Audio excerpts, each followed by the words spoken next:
गणपती पाठोपाठ आगमन होतं ते गौरींचं। गौराईचे मुखवटे, साडी, दागिन्यांची जमवाजमव करायला जणू शोध मोहीम काढावी लागते। गौराईच्या आगमनाच्या तयारीसाठी काळानुसार काही बदल घडलेत। मुखवटे तेच असले तरी बॉडी कापडी किंवा फायबरची झालीये।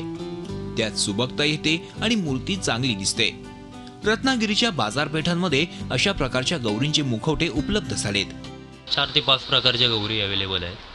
त्यात पितळी येतात, फायबरमध्ये येणार, POPच्या येतात किंवा ॲल्युमिनियममध्ये येणार। जे मेटलमध्ये बोलतात ना त्या पद्धतीचे बॉडी येणार। मुखवटे जास्ती करून POPला खप आहे। POP साधारण 150 रुपयासनं मुखवटे येतात, 200-250 घेऊ त्या रेंजमध्ये।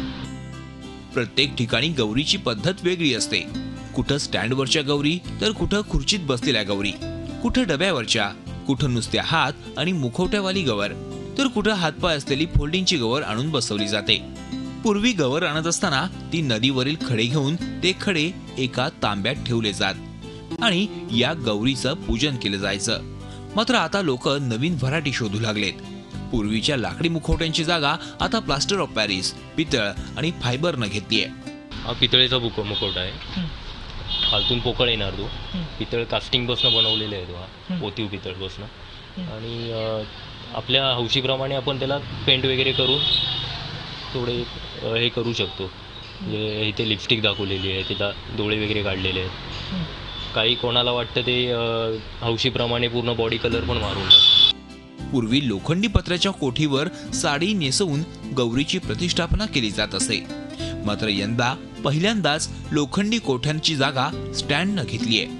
लोखंडी पट्ट्यांचे स्टँड पर्याय म्हणून बाजारपेठेत दाखल झालेत।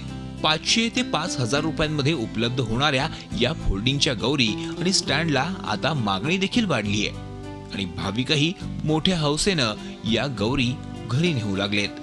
प्रणव पोळेकर, झी मीडिया, रत्नागिरी। झी 24 तास रहा एक पाऊल पुढे।